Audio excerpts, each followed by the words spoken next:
नमस्कार दोस्तों, आप सबों का स्वागत है। बिहार बोर्ड इंटर परीक्षा के लिए इतिहास का इंपॉर्टेंट ऑब्जेक्टिव क्वेश्चन। दोस्तों, आप इस वीडियो को अंत तक जरूर देखें, क्योंकि इसमें जो भी ऑब्जेक्टिव प्रश्न इतिहास का है ये सभी बहुत इंपॉर्टेंट है और बिहार बोर्ड इंटर परीक्षा इतिहास में बहुत बार पूछे गए हैं पिछले वर्षों में, और इस तरह का ही प्रश्न आपको पूछा जाएगा। तो आप इस वीडियो को अंत तक जरूर देखें। तो चलते हैं प्रश्न की ओर। तो पहला प्रश्न आप देख रहे हैं, गुप्त शासन का आरंभ हुआ। गुप्त शासन का आरंभ हुआ तो ऑप्शन ए 330 ईस्वी, ऑप्शन बी 325 ईस्वी, ऑप्शन सी 315 ईस्वी, ऑप्शन डी 320 ईस्वी। तो इस प्रश्न का उत्तर अगर आप जान रहे हैं तो कमेंट में उत्तर जरूर दें। तो गुप्त शासन का आरंभ हुआ था, ऑप्शन नंबर डी बिल्कुल सही है, 320 ईस्वी में। अगला प्रश्न है, समुद्रगुप्त शासक किस ईस्वी में बना। समुद्रगुप्त शासक किस ईस्वी में बना। ऑप्शन ए 335 ईस्वी, ऑप्शन बी 331 ईस्वी, ऑप्शन सी 315 ईस्वी, ऑप्शन डी उपयुक्त में से कोई नहीं। तो इस प्रश्न का उत्तर होगा आपका ऑप्शन नंबर ए बिल्कुल सही है, 335 ईस्वी में समुद्रगुप्त शासक बना था, 335 ईस्वी में। अगला प्रश्न है आपका, अशोक के अभिलेख को सर्वप्रथम कब पढ़ा गया। ऑप्शन ए 1850 ईस्वी, ऑप्शन बी 1830 ईस्वी, ऑप्शन सी 1753 ईस्वी, ऑप्शन डी 1837 ईस्वी। तो इस प्रश्न का उत्तर हो जाएगा आपका 1837 ईस्वी में पढ़ा था, ऑप्शन नंबर डी सही है। अशोक के अभिलेख को सर्वप्रथम कब पढ़ा गया था, तो 1837 ईस्वी में, ऑप्शन नंबर डी सही है। अगला प्रश्न है, बिंदुसार किस वंश का शासक था। बिंदुसार किस वंश का शासक था। ऑप्शन ए गुप्त वंश का, ऑप्शन बी मौर्य वंश का, ऑप्शन सी हयंद वंश का, ऑप्शन डी कुषाण वंश का। तो इस प्रश्न का उत्तर हो जाएगा आपका बिंदुसार मौर्य वंश के थे। बिंदुसार किस वंश के थे, मौर्य वंश के थे। अगला प्रश्न है, ऋग्वेद में कितने मंडल है। ऋग्वेद में कितने मंडल है, तो ऑप्शन सी 10 मंडल है ऋग्वेद में। अगला प्रश्न है, 6ठी शताब्दी ईसा पूर्व में कितने महाजनपद की चर्चा है। 6ठी शताब्दी ईसा पूर्व में कितने महाजनपदों की चर्चा है, तो ऑप्शन नंबर डी बिल्कुल सही है, 16 महाजनपदों की चर्चा है। अगला प्रश्न है, भारत का प्रथम नगरीय सभ्यता थी। भारत का प्रथम नगरीय सभ्यता थी। तो इस प्रश्न का उत्तर हो जाएगा आपका ऑप्शन नंबर बी, यानी कि वो बिल्कुल सही है, हड़प्पा सभ्यता। भारत का प्रथम नगरीय सभ्यता थी हड़प्पा सभ्यता, ऑप्शन नंबर बी सही है। अगला प्रश्न है, हड़प्पा स्थल का उत्खनन कब आरंभ हुआ था। हड़प्पा स्थल का उत्खनन कब आरंभ हुआ था, तो इस प्रश्न का उत्तर हो जाएगा आपका ऑप्शन नंबर सी बिल्कुल सही है, 1921 ईस्वी में, 1921 ईस्वी में हुआ था। अगला प्रश्न है, निम्नलिखित में किस विष्णु का अवतार माना जाता है। निम्नलिखित में किसे विष्णु का अवतार माना जाता है, तो ऑप्शन नंबर बी बिल्कुल सही है, गौतम बुद्ध को विष्णु का अवतार माना जाता है, ऑप्शन नंबर बी सही है। अगला प्रश्न है, मगध महाजनपद की राजधानी थी। मगध महाजनपद की राजधानी थी। Option A Rajgir, option B Vaishali, option C Champa, option D Mathura. तो इस प्रश्न का उत्तर हो जाएगा आपका ऑप्शन नंबर ए, यानी कि राजगीर। मगध जनपद की राजधानी कहाँ थी, राजगीर, ऑप्शन नंबर ए यानी ओ सही है। अगला प्रश्न है, पुरंदर। पुरंदर के नाम से कौन जाना जाता है। पुरंदर के नाम से कौन जाना जाता है, तो ऑप्शन नंबर डी बिल्कुल सही है, पुरंदर के नाम से जाना जाता है इंद्र को, ऑप्शन नंबर डी सही है। अगला प्रश्न है, गौतम बुद्ध का जन्म कब हुआ। गौतम बुद्ध का जन्म कब हुआ था, तो गौतम बुद्ध का जन्म हुआ था 563 ईसा पूर्व, 563 ईसा पूर्व, ऑप्शन नंबर 100 यानी सी सही है। अगला प्रश्न है, सिकंदर कहाँ का शासक था? सिकंदर कहाँ का शासक था? तो सिकंदर था मकदूनिया का, ऑप्शन नंबर डी बिल्कुल सही है, मकदूनिया का शासक था।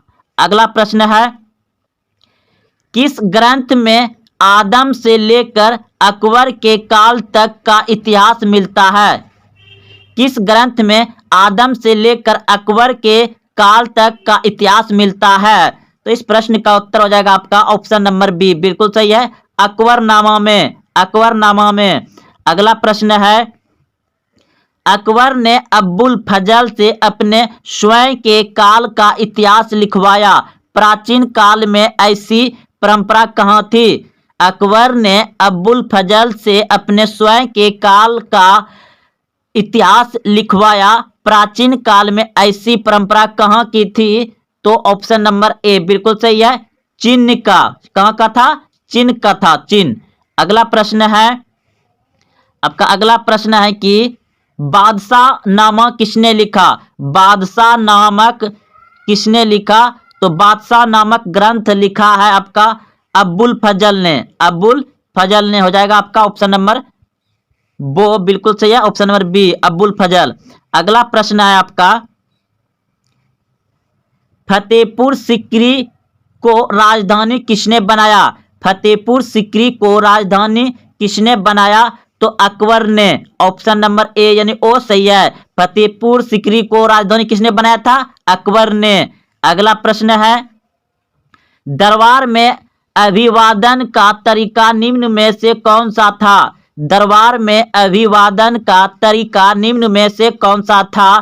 तो ऑप्शन नंबर डी बिल्कुल सही है, उपयुक्त सभी, उपयुक्त सभी हो जाएगा, ऑप्शन नंबर डी उपयुक्त सभी। अगला प्रश्न है, मुमताज एवं शाहजहां की पुत्री का नाम क्या था? मुमताज एवं शाहजहां की पुत्री का नाम क्या था?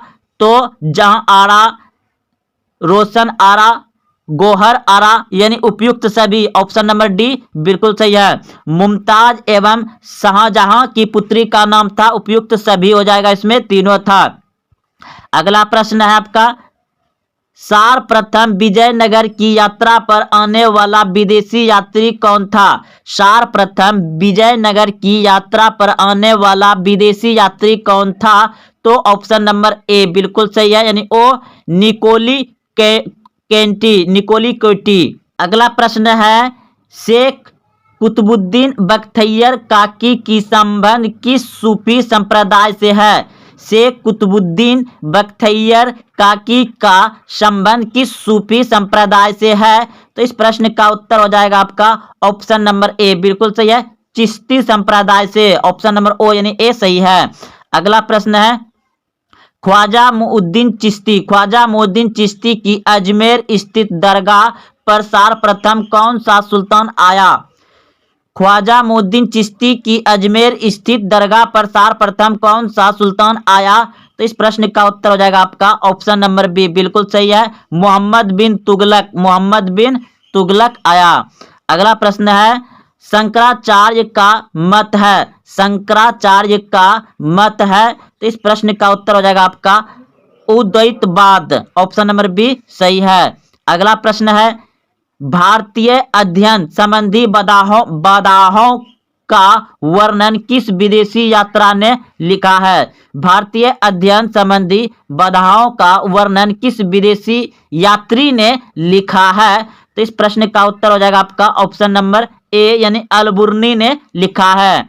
अगला प्रश्न है, लाहौर में एक 12 वर्षीय बालिका को जबरदस्ती सती बनाए जाने की मॉर्टिंग घटना का आंखों देखा हाल किस विदेशी यात्री ने बताया? लाहौर में एक 12 वर्षीय बालिका को जबरदस्ती सती बनाए जाने की मौसिक घटना का आंखों देखा हाल किस विदेशी यात्री ने बताया? तो इस प्रश्न का उत्तर हो जाएगा आपका ऑप्शन नंबर डी बिल्कुल सही है। दोस्तों, अगर आप अभी तक वीडियो को लाइक नहीं किए हैं तो लाइक जरूर करें और अपने दोस्तों में शेयर जरूर करें, क्योंकि ये सभी बहुत ही इंपॉर्टेंट इतिहास का प्रश्न है जो परीक्षा में आपको पूछा जाएगा। अगला प्रश्न है कि अमला किसके द्वारा भेजा गया अधिकारी होता था? तो इस प्रश्न का उत्तर हो जाएगा आपका ऑप्शन नंबर बी, बिल्कुल सही है, जमींदार। अगला प्रश्न है इंग्लिश ईस्ट इंडिया कंपनी को कब बंगाल की दीवानी प्राप्त हुई? इंग्लिश ईस्ट इंडिया कंपनी को कब बंगाल की दीवानी प्राप्त हुई? तो इस प्रश्न का उत्तर हो जाएगा 1765 ईस्वी में, 1765 ईस्वी में। अगला प्रश्न है झांसी की रानी लक्ष्मीबाई की मृत्यु कब हुई? झांसी की रानी लक्ष्मीबाई की मृत्यु कब हुई? तो इस प्रश्न का उत्तर हो जाएगा आपका ऑप्शन नंबर बी, बिल्कुल सही है, मई 1857 ईस्वी को, मई 1857 ईस्वी को। अगला प्रश्न है 1857 ईस्वी के विद्रोह में किन गोपनीय संकेतों का उपयोग किया गया था? 1857 ईस्वी के विद्रोह में किन गोपनीय संकेतों का प्रयोग किया गया था? तो इस प्रश्न का उत्तर हो जाएगा आपका ऑप्शन नंबर बी, बिल्कुल सही है, चायपत्ती और कमल का फूल, चायपत्ती और कमल का फूल। अगला प्रश्न है बॉम्बे में विश्वविद्यालय की स्थापना कब की गई? बॉम्बे में विश्वविद्यालय की स्थापना कब की गई थी? तो 1840 ईस्वी में, 1840 ईस्वी में किया गया था। अगला प्रश्न है भारत में रेल सर्वप्रथम किस गवर्नर ने चलाया था? भारत में रेल सर्वप्रथम किस गवर्नर ने चलाया था?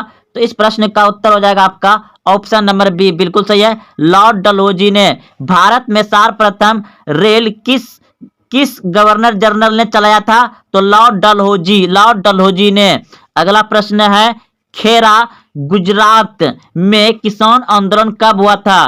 खेरा गुजरात में किसान आंदोलन कब हुआ था? तो इस प्रश्न का उत्तर हो जाएगा 1918 ईस्वी में, 1918 ईस्वी में। अगला प्रश्न है जलियांवाला बाग हत्याकांड कब हुआ था? जलियांवाला बाग 13 अप्रैल 1919 ईस्वी में, 13 अप्रैल 1919 ईस्वी में। ऑप्शन नंबर आपका ए हो जाएगा 13 अप्रैल 1919 ईस्वी में। अगला प्रश्न है काला कानून किसे कहा गया है? काला कानून किसे कहा गया है? तो रॉलेट एक्ट को काला कानून कहा गया है, रॉलेट एक्ट को काला कानून कहा गया है। अगला प्रश्न है भारत छोड़ो आंदोलन किस वर्ष हुआ था? भारत छोड़ो आंदोलन किस वर्ष हुआ था? तो 1942 ईस्वी में हुआ था। भारत छोड़ो आंदोलन कब हुआ था? 1942 ईस्वी में, 8 अगस्त 1942 ईस्वी में। ऑप्शन नंबर सी बिल्कुल सही है, 8 अगस्त 1942 ईस्वी को भारत छोड़ो आंदोलन शुरू हुआ था।